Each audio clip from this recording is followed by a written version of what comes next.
আসসালামু আলাইকুম, this is once again জিকেম জারিফুল। আজকের একটা ছোট টাস্ক, ফ্যামিলি মেম্বারদেরকে নিয়ে, পিতাদের জন্য, প্রত্যেক সন্তানকে নিয়ে একটা ছোট্ট গেম খেলতে হবে।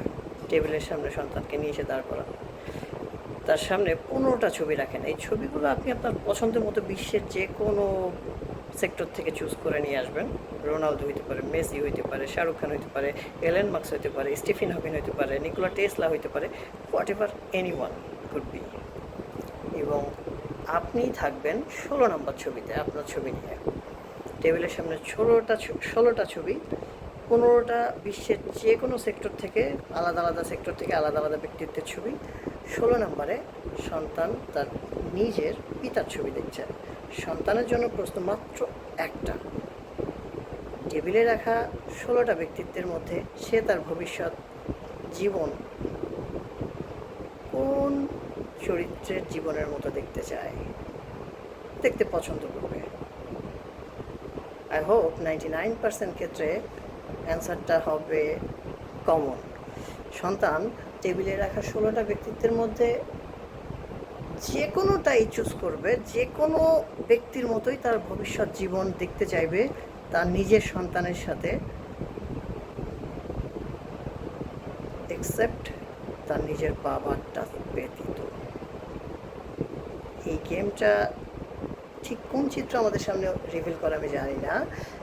এই বিবেকটাকে আমাদের মধ্যে কাজ করে কিনা যে আমার সন্তান, হ্যাঁ হতে পারে 30 বছর বয়সের পর যে সে বলবে বাবা কিভাবে সব ম্যানেজ করতেন, বাবা অনেক কিছু ত্যাগ করতেন, বাবা অনেক স্ট্রং ছিলেন, ব্লা ব্লা ব্লা ব্লা ব্লা। ওকে ফাইন, আমি সেই টপিকে যাচ্ছি না। আমি যাচ্ছি আপনার সন্তান তার নিজের জীবনে ঠিক কোন জীবনটা লিড করতে চায়, কার মতো হইতে চায়। কেন বাবাকে এত কষ্ট করতে হবে? কেন বাবা এত কষ্ট করেছিলেন? কেন বাবার ঘাড়ে এত দায়িত্ব ছিল? কেন তাকে এত ম্যানেজমেন্ট করতে বাধ্য হতে হয়েছে? ওয়াই? অনেকে বলেন যে আমি এখনও নাকি আমার বাবার হোটেলে থাকি, খাই। ইভেন আমার ফ্রেন্ড সার্কেলরা অনেকে বহুদিন পর্যন্ত এই কথা বলছে, ওর ফ্যামিলির অনেক টাকা। I have one offer to them, sir, ঠিক কত টাকা প্রতি মাসে হলে আমার মতো দর্শন কেনা যায়, আমার মতো দৃষ্টিভঙ্গি কেনা যায়, আমার মতো জীবন কেনা যায়? ওপেন অফার, আমি প্রতি মাসে আপনাকে তত টাকা দিব। কতদিন পর্যন্ত প্রতি মাসে আপনি আমার কাছ থেকে এই টাকা পেলে দ্বিতীয় জিকেএম জারিফুর রহিম তৈরি করে দেখাতে পারবেন? যা যা লাগে সব দিব, যেমন পরিবেশ চান তেমন পরিবেশ দিব, আমার ক্যাপাবিলিটিতে যা আছে সব দিব।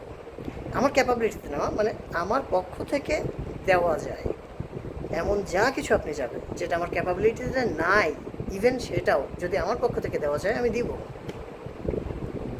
ইটস মেন আপনি আপনার বাবার কাছ থেকে বাবাকে পরিবর্তন করতে চান, সেটাই এসে আমাকে বলবেন যে আপনার বাবাকে এমন হইতে হবে তাহলে আপনি এমন হবেন, এটা আমার পক্ষে সম্ভব না।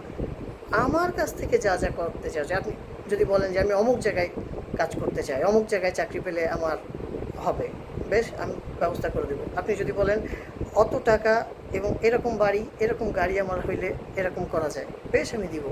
আপনি আমাকে কতদিন পর আপনার নৈতিকতা, আপনার দৃষ্টিভঙ্গি, আপনার জীবন ব্যবস্থাপনা, আপনার আশেপাশের মানুষগুলোর সাথে আপনার সম্পর্ককে আমার মতো করে দেখাতে পারবে? সিম্পল।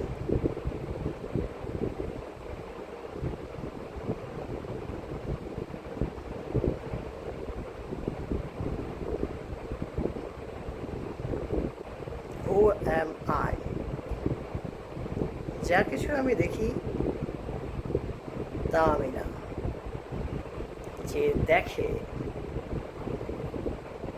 সেই সত্তা আমার অস্তিত্ব। দৃষ্টিভঙ্গি অর্থ দিয়ে কেনাও যায় না, রূপান্তর করা যায় না। নৈতিকতা, দৃষ্টিভঙ্গি কনসিয়াসনেস, ইন্টেলিজেন্স এগুলো আসে অবজারভেশন থেকে, এবং রিয়েলিটিকে নিজে পার্টিসিপেট করার আগে কোশ্চেন করা থেকে।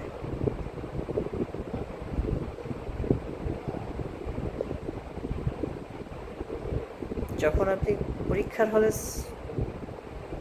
সিলেবাসে পাশ করার কোশ্চেন অ্যান্সার করার প্রিপারেশন নিয়ে এত ব্যাকুল, এত অস্থির, তখন আপনার পৃথিবীতে আসার পেছনের এবং আপনার জন্মের এবং পরিবারের যে কোর ফিলোসফি গ্রন্থ, ধর্মগ্রন্থগুলো, সেগুলোকে কখনো জানার জন্য বিচলিত হন না ইভেন এখনো। এখানে একটা বড় আপনার ব্যক্তিত্বের উপরে প্রশ্ন এসে যায় আমার দৃষ্টিভঙ্গিতে। আপনি আদতেও সক্রিয় কিনা, অ্যাক্টিভ আছেন, কিন্তু আদতেও আপনি আপনার সত্তা সক্রিয় কিনা। যেখানে আপনার জন্মের পর থেকে আপনার নাম দেওয়া হয়, আপনার প্রত্যেকটা কর্মে আপনার ধর্মের অনুসরণ হয়, সেখানে আপনার ব্যক্তিত্বের সেই সত্তা কোনোদিনও এই কোশ্চেন আপনার মধ্যে করতে দিল না, আমার ধর্মকে পড়া দরকার।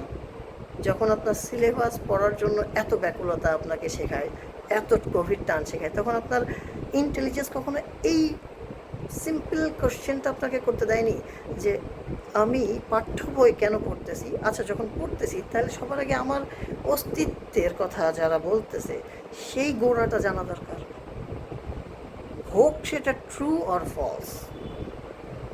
That's not the question here. প্রশ্ন হচ্ছে কেন জানতে হবে? কারণ আপনি যখন সিলেবাসগুলো কমপ্লিট করার জন্য এই কম্পিটিশনে এত পরিশ্রম করতেছেন, আপনার টাইম, আপনার বুদ্ধিমত্তা, আপনার পরিশ্রম ব্যয় করতেছেন, আপনার অর্থ ব্যয় করতেছেন, আপনার ফোকাস, আপনার ভিশন, মিশন সব কিছু যখন টার্গেট করতেছেন, তখন যে সিস্টেম আপনি ফলো করেন, আপনার পরিবার ফলো করতে বাধ্য করে, সেই সিস্টেমটা জানার কোশ্চেনটা আগে আসা উচিত।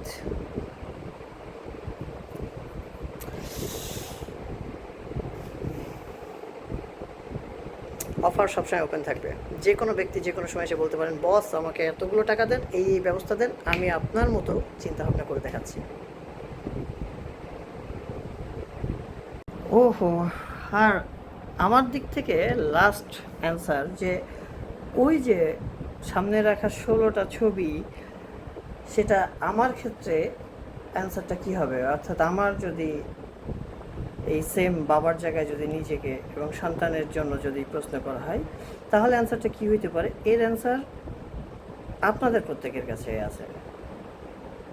আপনি নিজে, বিশেষ করে আমার ফ্রেন্ড সার্কেলরা, তারা আমার মতো লাইফস্টাইল চায় নাকি চায় না, আমার মতো হইতে চায় নাকি চায় না। আর সবথেকে সহজ কথা, আমার স্টুডেন্টরাও এইখানে এই 15 জন ব্যক্তিত্বের মধ্যে 16 নম্বরে আমার ছবি থাকলে সেখানে কি চয়েস করবে?